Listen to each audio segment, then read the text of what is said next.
Bonsoir, merci d'être avec nous sur Calédonia.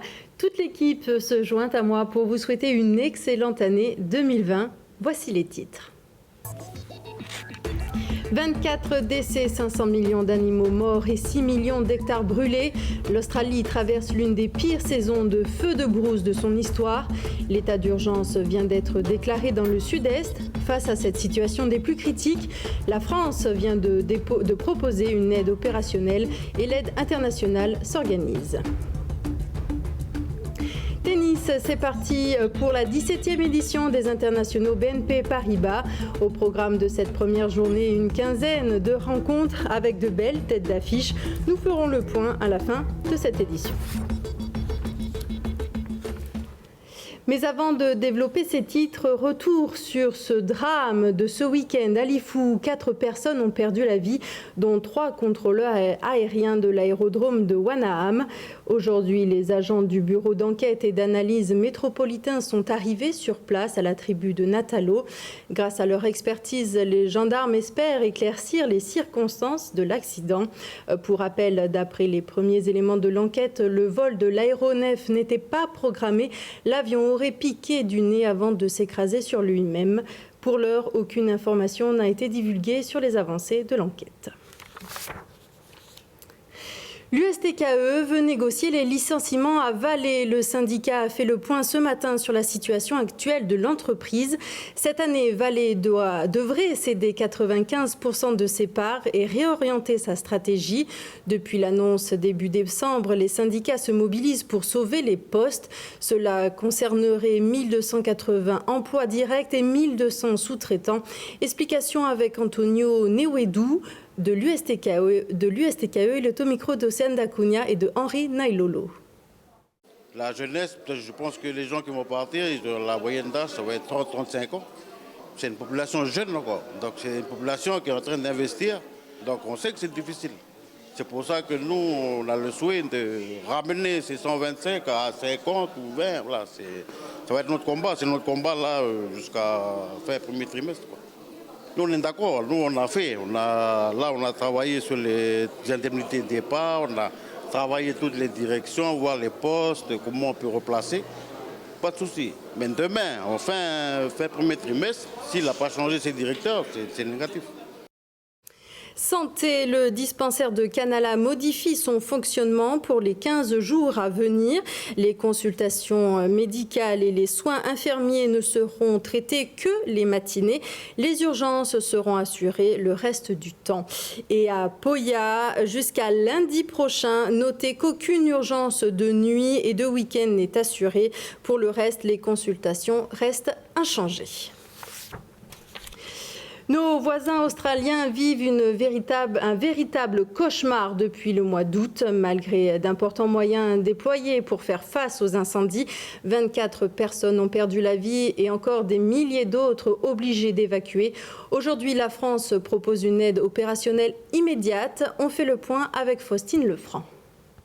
Ce sont des images apocalyptiques. Dans le sud-est de l'Australie, placée en état d'urgence, plus de 100 000 personnes ont été évacuées ce week-end. Conséquence, embouteillage monstre sur les routes, pour certaines encerclées de flammes. Même si la pluie tombe enfin depuis hier dans certaines zones de l'Australie, ça ne suffit pas pour éteindre plus de 200 foyers encore actifs. L'aide internationale se mobilise. Les États-Unis et le Canada, déjà présents, envoient un renfort supplémentaire de pompiers. Hier, sur son compte Twitter, le président français Emmanuel Macron a promis l'aide opérationnelle immédiate de la France. Et enfin, dans la région Pacifique, le gouvernement du Vanuatu a annoncé qu'il enverrait une aide financière à l'Australie. En 4 mois d'incendie, on déplore au moins 24 personnes tuées, dont 3 pompiers. 6 millions d'hectares brûlés, soit plus de 3 fois la Nouvelle-Calédonie. Plus de 1500 habitations détruites. 480 millions d'animaux tués dans le seul état de la Nouvelle-Galles du Sud. Les millions de carcasses pourraient engendrer des dégâts sanitaires. Canberra est désormais désignée comme l'une des villes les plus polluées au monde. Et les conséquences des feux australiens se font ressentir à plus de 2000 km des flammes. Ici, on voit des nuages de fumée dans la ville d'Auckland et bientôt là sur les glaciers du sud de la Nouvelle-Zélande. D'ailleurs, dans cet article de France Info, les scientifiques craignent une accélération de la fonte des glaciers. En effet, le dépôt de fumée modifie la capacité des glaces à renvoyer l'énergie solaire, ce qui augmente la température moyenne. Déjà impactés par le réchauffement climatique actuel, ces glaciers seraient à terme susceptibles de disparaître totalement. En bref, si vous êtes étudiant, cette information vous concerne. Les résidences du campus de Nouville sont complètes. Si vous souhaitez, vous pouvez toujours vous inscrire sur les listes d'attente en retirant un dossier à la cellule logement de la maison de l'étudiant de la Nouvelle-Calédonie. Vous êtes nombreux à vouloir partir dans les îles cette semaine. Devant le nombre de demandes, le Beticho vient de programmer une nouvelle rotation pour Lifou et Maré. Le bateau partira de Nouméa ce jeudi à 7h pour faire escale d'abord à Lifou à 12h, puis à Maré à 14h45 et enfin retour à la capitale à 19h30. La 17e édition des internationaux BNP Paribas de tennis ont débuté aujourd'hui sur les cours du Wentoro. 48 joueurs participent à l'événement. Parmi eux, un fait partie des 10 meilleurs tennisman du monde et 3 figurent dans le top 100 mondial.